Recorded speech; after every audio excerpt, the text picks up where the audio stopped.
ಬಂಧುಗಳೇ, ಶ್ರದ್ಧೆಯ ತಂದೆ ತಾಯಿಯಂದಿರೆ, ನಲ್ಮೆಯ ಸಾಹಿತ್ಯಾಭಿಮಾನಿಗಳೇ, ಜಗತ್ತಿನ ರಚನೆ ಹೇಗೆ ಅಂತ ಯಾರನ್ನಾದರೂ ಕೇಳಿದ್ರೆ ಈ ಭೂಮಿ ಮೇಲಿರುವಂತಹ ಯಾರು ಕೂಡ ಅದಕ್ಕೆ ಸಮಂಜಸವಾಗಿ ಉತ್ತರವನ್ನು ಕೊಡೋಕ್ಕಾಗಲ್ಲ.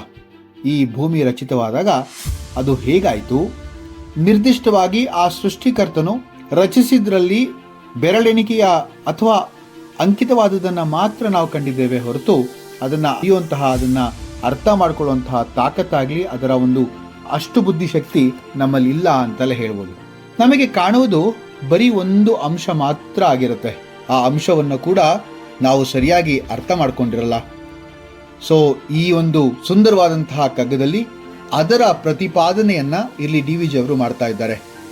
ಈ ಒಂದು 67ನೆಯ ಕಗ್ಗ ಹೀಗಿದೆ.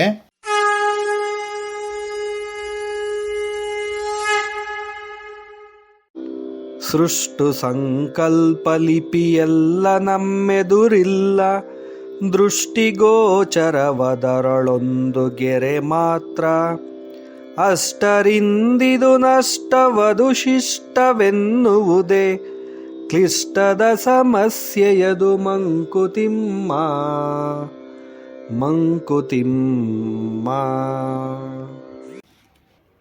ನಾವು ಒಂದು ಮನೆ ಕಟ್ಟಬೇಕಾದ್ರೆ ಅದಕ್ಕೊಂದು ಬ್ಲೂ ಪ್ರಿಂಟನ್ನು ಮಾಡಿಸ್ತೇವೆ, ಅಂದರೆ ನಕಾಶೆಯನ್ನು ಮಾಡಿಸ್ತೇವೆ.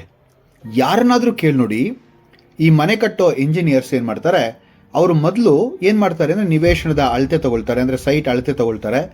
ಆಮೇಲೆ ನಿಮ್ಮ ಜೊತೆ ಕೂತ್ಕೊಂಡು ಅದು ಹೇಗೆ ಮಾಡಬೇಕು, ಯಾವ ರೀತಿಯಲ್ಲಿ ಮಾಡಬೇಕು ಅಂತ ಕೇಳ್ಕೊಳ್ತಾರೆ. ಅದಾದ ಮೇಲೆ ಎಲ್ಲ ವಿಚಾರ ಆಗಿ 1-2 ಬಾರಿ ಗೆರೆಗಳನ್ನು ಎಳೆದು ತೋರಿಸ್ತಾರೆ.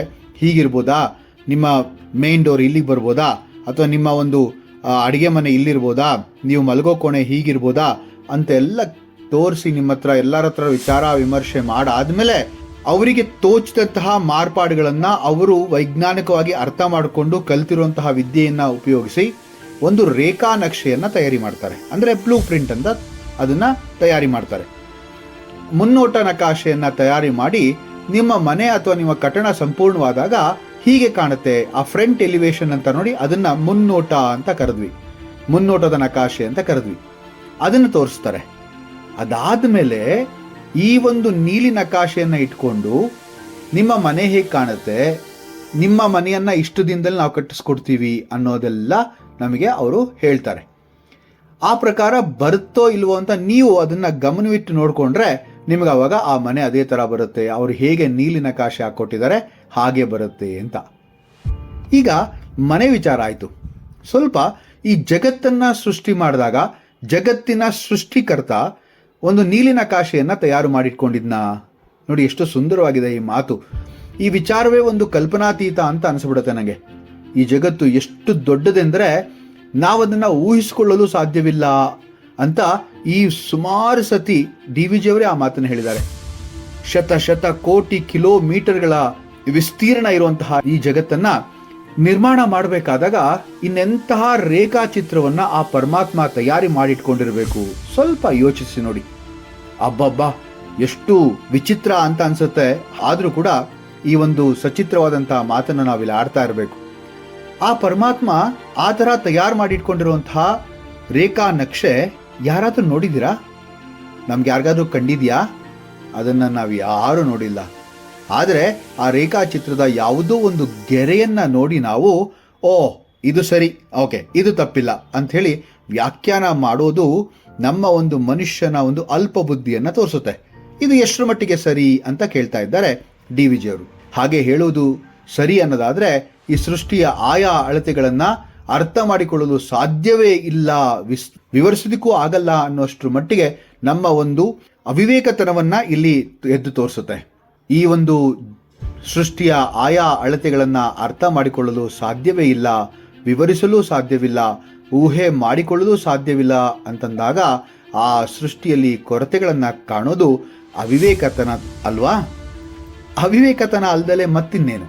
ನಮಗೆ ಗೊತ್ತಿಲ್ಲದ ವಿಷಯ ಬಗ್ಗೆ ವ್ಯಾಖ್ಯಾನ ಮಾಡುವುದು ಎಷ್ಟೊಂದು ಮೂರ್ಖತನ ಅನಿಸ್ಬಿಡುತ್ತೆ ನೋಡಿ. ಇನ್ನೊಂದು ವಿಚಾರ ಏನಪ್ಪಾ ಅಂತಂದ್ರೆ, ಒಂದು ರೇಖಾಚಿತ್ರವನ್ನ ತಯಾರು ಮಾಡಿದ್ರೆ ಅಷ್ಟೇ, ಅದನ್ನು ಬದಲಾಯಿಸೋದಕ್ಕೆ ಸಾಧ್ಯವಿಲ್ಲ. ಆದರೆ ಈ ಜಗತ್ತಿನ ರೂಪ ನೋಡಿ ನಿರಂತರ ಬದಲಾಗ್ತಾ ಹೋಗುತ್ತೆ. ಏಕೆಂದ್ರೆ ಇದರ ಹಿಂದಿರುವುದು ಒಂದು ಬೃಹತ್ ಚೇತನ, ನಮ್ಮ ಮನೆಗೆ ಮಾಡಿದಂತಹ ರೇಖಾಚಿತ್ರದ ಹಿಂದಿರೋದು ಒಬ್ಬ ಸಾಮಾನ್ಯವಾದಂತಹ ಸಿವಿಲ್ ಇಂಜಿನಿಯರ್ ಅಥವಾ ಆರ್ಕಿಟೆಕ್ಟ್.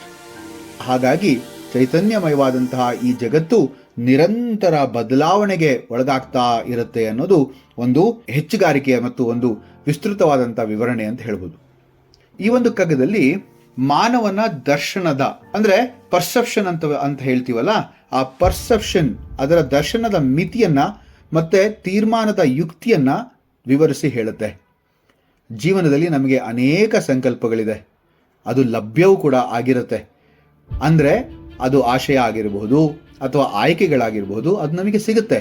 ಆದರೆ ನಾವು ತಿಳಿದುಕೊಂಡಿರುವುದೇನೆಂದ್ರೆ ಒಂದೇ ಒಂದು ಅಂಶ ಮಾತ್ರ, ಅಂದ್ರೆ ಒಂದು ಚಿಕ್ಕ ಭಾಗ, ಅದು ಗೆರೆ ಅಂತ ಹೇಳ್ತಾರೆ. ಈ ಅಪೂರ್ಣ ತಿಳುವಳಿಕೆಯಿಂದ ನಾವು ನಷ್ಟ ಮತ್ತು ಶಿಷ್ಟ ಅದನ್ನ ಅಂದ್ರೆ ಹಾನಿ ಮತ್ತೆ ಒಳ್ಳೇದು ಅಂತ ಹೇಳಿ ನಾವೇ ತೀರ್ಮಾನ ಮಾಡ್ಬಿಡ್ತೀವಿ. ಇಲ್ಲಿ DVG ಅವರು ಪ್ರಶ್ನೆ ಮಾಡ್ತಾರೆ, ಈ ರೀತಿಯ ತೀರ್ಮಾನ ಸರಿಯಾ? ಇದು ಬಹಳ ಕ್ಲಿಷ್ಟಕರವಾದಂತಹ ಸಮಸ್ಯೆ ಅಂತ ಹೇಳ್ತಾರೆ. ಕ್ಲಿಷ್ಟದ ಸಮಸ್ಯೆಯದು ಮಂಕುತಿಮ್ಮ ಅಂತ ಹೇಳಿದ್ರು. ಇಲ್ಲಿ ಸುಮಾರಷ್ಟು ಉದಾಹರಣೆಗಳನ್ನ ನಾವು ನೋಡ್ಬೋದು. ನಿಮಗೆ ಗೊತ್ತಿದೆ ಅನ್ಸುತ್ತೆ, ಕುರುಡ್ರು ಮತ್ತೆ ಒಂದು ಆನೆಯ ಒಂದು ಕತೆ. ಈ ಅಂದರು ಮತ್ತೆ ಗಜ, ಅಂಧ ಗಜ ನ್ಯಾಯ ಅಂತ ಕರಿತೀವಲ್ಲ, ನಾಲ್ಕ ಇರಬೇಕು ನಿಮಗೆ. ಕೆಲವರು ಆನೆನ ಮುಟ್ಟಿದ ಭಾಗ ಅದರ ಆಧಾರದ ಮೇಲೆ ಹೀಗಿದೆ, ಅದು ಹಾಗಿದೆ ಅಂತ ಹೇಳ್ತಾರೆ. ಒಬ್ಬನು ಸೊಂಡಲನ್ನ ಮುಟ್ಟಿದ್ರೆ ಅದು ಹಾವಾಗಿದೆ ಅಂತ ಹೇಳ್ತಾನೆ. ಒಬ್ಬ ಕಾಲನ್ನ ಮುಟ್ತಾನೆ, ಅದು ದೊಡ್ಡ ಸ್ತಂಭದಂತಿದೆ, ಪಿಲ್ಲರ್ ಅಂತಿದೆ ಅಂತ ಅನ್ಸ್ಕೊಳ್ತಾನೆ. ಅಂದ್ರೆ ಅವರವರ ಗ್ರಹಿಕೆಗೆ ತಕ್ಕಂತೆ ಅವರು ಆಲೋಚನೆಯನ್ನು ಮಾಡೋದಿಲ್ವೇ? ಹಾಗೇನೆ ನಾವು ನಮ್ಮ ಗ್ರಹಿಕೆಗೆ ತಕ್ಕಂತೆ ಏನ್ ಮಾಡಿದ್ವಿ, ಅದನ್ನ ಆಲೋಚನೆಯನ್ನ ಮಾಡಿಬಿಟ್ವಿ. ಅಂದ್ರೆ ಈ ಜಗತ್ತಿನ ಆಲೋಚನೆ ಈ ತಪ್ಪು ಗ್ರಹಿಕೆಯಿಂದಲೇ ಆದದ್ದು ಅಂತನೂ ಅನಿಸುತ್ತೆ. ನಮ್ಮ ಗ್ರಹಿಕೆ ಸಹ ಇದೇ ರೀತಿಯಾದಾಗಿದೆ ನೋಡಿ. ನಾವು ನೋಡಿ ತಿಳಿದುದನ್ನ ಮಾತ್ರ ಸತ್ಯ ಅಂತ ಭಾವಿಸ್ಬಿಡ್ತೀವಿ. ಒಂದು ಸಂಸ್ಕೃತದ ಒಂದು ಉಕ್ತಿ ಅದರ ಪ್ರಕಾರ ಯಾವ ರೀತಿ ಅಂದರು ಆನೆಯನ್ನ ವಿಭಿನ್ನವಾಗಿ ಗ್ರಹಿಸುತ್ತಾರೋ ಹಾಗೆಯೇ ತತ್ವಜ್ಞಾನವೂ ಕೂಡ ಅವರು ಅಂದ್ಕೊಂಡಂಗೆ, ಅಂದ್ರೆ the self perception of the object ಅಥವಾ ವಿಷಯ ಅಂತೀವಲ್ಲ, ಆ ತರಹ ನಾವುಗಳೆಲ್ಲರೂ ಕೂಡ ಒಂದು ಪರ್ಸೆಪ್ಷನ್ ಮೇಲೆ ಅಂದ್ರೆ ದರ್ಶನದ ಮೇಲೆ ನಿಂತಿರ್ತೀವಿ. ಒಬ್ಬನು ಸಾಗರವನ್ನ ತನ್ನ ಚಿಕ್ಕ ಪಾತ್ರೆಯಲ್ಲಿ ತೂಕ ಮಾಡುವ ಯತ್ನ ಮಾಡಿದ್ರೆ ಅದು ಆಗತ್ತಾ? ಯೋಚನೆ ಮಾಡಿ. ಅದೇ ರೀತಿ ನಮ್ಮ ಬುದ್ಧಿಯ ಸೀಮಿತವಾದದ್ದು ಪರಮ ಸತ್ಯದ ಅಪಾರವಾಗಿದೆ. ಅಲ್ಪಸ್ಯ ಹಿ ಮತಿ ಕ್ಷುದ್ರ ನ ಸಾಗರಸ್ಯ ವಿಸ್ತರ. ನೋಡಿ, ಚಿಕ್ಕ ಮನಸ್ಸಿಗೆ ಸೀಮಿತವಾದ ದೃಷ್ಟಿ ಸಾಗರದ ಆಳವನ್ನ ಅರ್ಥ ಮಾಡಿಕೊಳ್ಳಲು ಸಾಧ್ಯವೇ ಇಲ್ಲ. ಎಷ್ಟು ಅದ್ಭುತವಾದಂಥ ಮಾತು ನೋಡಿ. ದ್ರೋಣಾಚಾರ್ಯ ಮತ್ತೆ ಏಕಲವ್ಯರ ಕತೆ ನೀವೆಲ್ಲ ಕೇಳೇ ಇದ್ದೀರಾ. ಮಹಾಭಾರತದ ಕತೆ ಇದು. ದ್ರೋಣಾಚಾರ್ಯನು ಏಕಲವ್ಯನ ಸಾಮರ್ಥ್ಯವನ್ನ ಸ್ವತಃ ಪರೀಕ್ಷಿಸದೆ ಕೇವಲ ಅವನ ಜನ್ಮ ವಂಶವನ್ನೇ ಆಧಾರ ಮಾಡಿ ತೀರ್ಮಾನಿಸ್ಬಿಟ್ರಲ್ವಾ. ತೊಡೆಯ ಬೆರಳನ್ನ ಗುರುದಕ್ಷಿಣೆ ಆಗಿ, ಈ ಹೆಬ್ಬೆರಳನ್ನ ಗುರುದಕ್ಷಿಣೆ ಆಗಿ ಕೇಳೇ ಬಿಡ್ತಾನಲ್ಲ. ಇದರಿಂದ ಅಪೂರ್ಣ ದರ್ಶನದ ಮೇಲೆ ತೆಗೆದುಕೊಳ್ಳುವ ತೀರ್ಮಾನ ಎಷ್ಟು ಅನ್ಯಾಯ ಆಗಬಹುದು ಅಂತ ಕೂಡ ಅದನ್ನು ತೋರಿಸುತ್ತೆ. ನಮಗೆ ಗೊತ್ತಿದೆ, ಭಗವದ್ಗೀತೆಯಲ್ಲಿ ಒಂದು ಶ್ಲೋಕ ಇದೆ, ನಹಿ ಜ್ಞಾನೇನ ಸದೃಶಂ ಪವಿತ್ರಮಿಹ ವಿದ್ಯತೆ. ಅಂದ್ರೆ ಜ್ಞಾನಕ್ಕಿಂತ ಶ್ರೇಷ್ಠವಾದದ್ದು ಮತ್ತೆ ಶುದ್ಧವಾದದ್ದು ಯಾವುದೂ ಇಲ್ಲ ಅಂತಕ್ಕಂಥ ಮಾತು. ನೈತಿಕತೆ ಮತ್ತೆ ಜೀವನದಲ್ಲಿ ಯಾವಾಗ ಅನ್ವಯತೆ ಇರುತ್ತೆ, ನಮ್ಮ ಗ್ರಹಿಕೆಗಳ ಮಿತಿಯನ್ನು ನಾವು ಅರ್ಥ ಮಾಡ್ಕೋಬೇಕು. ಅದು ಬಹಳ ಮುಖ್ಯ ಅನ್ಸುತ್ತೆ. ಸಂಪೂರ್ಣ ಸತ್ಯವನ್ನ ನಾವು ಅರಿಯಲು ಸಾಧ್ಯವಿಲ್ಲ ಅಂತ ನಾವು ತಿಳ್ಕೋಬೇಕು. ಅದಕ್ಕೆ ಆ ತಿಳುವಳಿಕೆ ಇರಬೇಕು ನಮಗೆ. ಸತ್ಯವು ನಾವು ಕಾಣುವುದಕ್ಕಿಂತ ಗಹನವಾಗಿದೆ, ಅಪಾರವಾಗಿದೆ, ಅವ್ಯಕ್ತವಾಗಿದೆ, ಅಗೋಚರವಾಗಿದೆ ಅಂತಕ್ಕಂಥ ನಿಷ್ಠೆಯನ್ನು ಬೆಳೆಸ್ಕೋಬೇಕು. ಈ ಭಾವನೆ ಉಪನಿಷತ್ತುಗಳ ನೇತಿ ಅದು ಅಲ್ಲ ಇದು ಅಲ್ಲ ಅಂತೀವಲ್ಲ, ತತ್ವದೊಂದಿಗೆ ಹೋಲುತ್ತೆ. ಅಂದ್ರೆ ಪರಮ ಸತ್ಯವನ್ನ ಸಂಪೂರ್ಣವಾಗಿ ವಿವರಿಸಲು ಸಾಧ್ಯವಿಲ್ಲ, ಅದು ಮಾನವ ಗ್ರಹಣೆಗೆ ಮೀರಿದ್ದು ಅಂತಲೇ ಆಯಿತು. ಸೃಷ್ಟ ಸಂಕಲ್ಪ ಲಿಪಿಯೆಲ್ಲ ನಮ್ಮೆದುರಿಲ್ಲ, ದೃಷ್ಟಿ ಗೋಚರವದರೊಳಗೊಂದು ಗೆರೆ ಮಾತ್ರ. ಅಷ್ಟರಿಂದಿದ್ದು ನಷ್ಟವದು ಶಿಷ್ಟವೆನ್ನುವುದೇ ಕ್ಲಿಷ್ಟದ ಸಮಸ್ಯೆಯದು ಮಂಕುತಿಮ್ಮ. ಮುಂದಿನ ಕಗ್ಗದೊಂದಿಗೆ ಮತ್ತೆ ಭೇಟಿಯಾಗ್ತೇನೆ. ನಮಸ್ಕಾರ.